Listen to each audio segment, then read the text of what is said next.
আমি ব্যক্তিগতভাবে এনআরসির পক্ষে। যারা বলছে এনআরসি দরকার নেই, এনআরসি দরকার নেই, কিন্তু আমি এনআরসির পক্ষে। ওরাই সংখ্যালঘু, আমরা সেকুলার মানুষ, আমরাই সংখ্যাগরিষ্ঠ।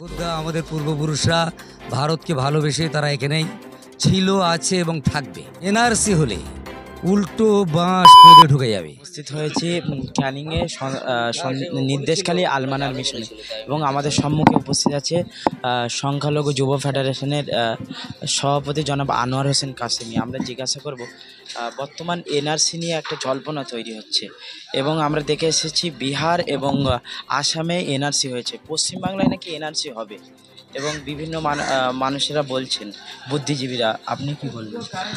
দেখুন, এটা মিডিয়ার সামনে বলছি, মানে মিডিয়ার সামনেই বলছি। আমি ব্যক্তিগতভাবে এনআরসির পক্ষে। যারা বলছে এনআরসি দরকার নেই, এনআরসি দরকার নেই, কিন্তু আমি এনআরসির পক্ষে।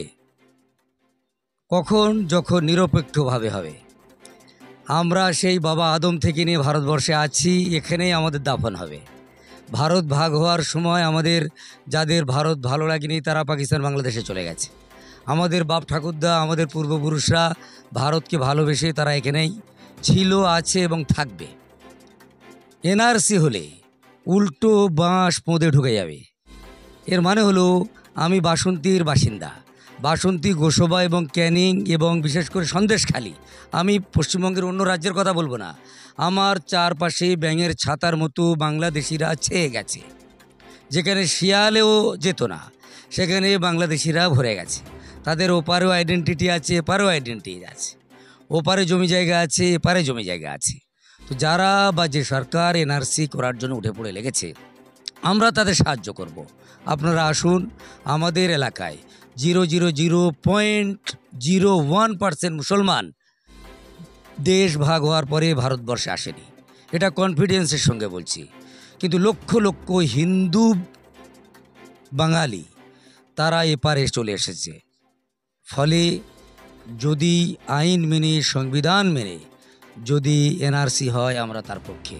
কিন্তু এই মালদা জেলার যার ঘটনা শুনলাম, স্বাধীনতার পিরিয়ডে তাদের জমির দলিল আছে, তারপরেও আরএসএস এবং সংঘ পরিবার, বিজেপি সরকার সেই লোকটাকে বাংলাদেশে ফেলে দিয়ে এসছে। ফলে এটা এনআরসির নামে মুসলিমদের নিধন করা, মুসলিমদের প্রতি অত্যাচার করা এবং মুসলিমদেরকে নাগরিকত্বহীন করা, এটা একটা ঘৃণ্য চক্রান্ত। আমি নরেন্দ্র মোদী এবং আমাদের হোম মিনিস্টার অমিত শাহকে মেসেজ দিতে চাই যে এই নাগরিকদের ভোটে আপনারা এতদিন ভারতবর্ষের মসনদ দখল করে আছেন, পার্লামেন্ট দখল করে আছেন। আপনাদের তো শরম হওয়া দরকার যে তাদের ভোট নিয়ে ক্ষমতায় বসে আবার তাদেরকে নাগরিকত্বহীন করার চেষ্টা করছেন। প্রথমে আপনারা পদত্যাগ করুন, তারপরে সকলেরকে নিয়ে এনআরসি হোক। ভারতবর্ষের প্রধানমন্ত্রী তার আইডেন্টিটি, তার প্রুফ দেখাতে পারছে না। ফলে আমাদের মতো যারা নাগরিক তাদের পিছনে না পড়াই ভালো। ফলে এনআরসি বলি, ওয়াকফ আন্দোলন বলি, 370 ধারা বলি, তালাক বলি, মোট কথা এরা হচ্ছে সংবিধান বিরোধী, দেশ বিরোধী একটা সংগঠন, যারা নাগপুরের আরএসএস পরিচালিত দল। ফলে এদের একটাই কাজ, মুসলিম নিধন করা। ফলে ভারতবর্ষ স্বাধীনতার সময় যেমন জাতি, ধর্ম, বর্ণ নির্বিশেষে গণ আন্দোলন গড়ে তোলা হয়েছিল, বাংলাদেশে গণ অভ্যুত্থান হওয়ার পরে, গণ আন্দোলনের পরে হাসিনা যেমন দেশ ছেড়ে এখানে পালাতে বাধ্য, আগামী দিনে ভারতবর্ষের দলিত, আদিবাসী এবং সংখ্যালঘু মুসলিমরা যদি ঐক্যবদ্ধভাবে আন্দোলন করে, তাহলে নরেন্দ্র মোদী, অমিত শাহ এবং তার দলবলকে এখান থেকে তাড়ানো সম্ভব হবে। ওরাই সংখ্যালঘু, আমরা সেকুলার মানুষ, আমরাই সংখ্যাগরিষ্ঠ।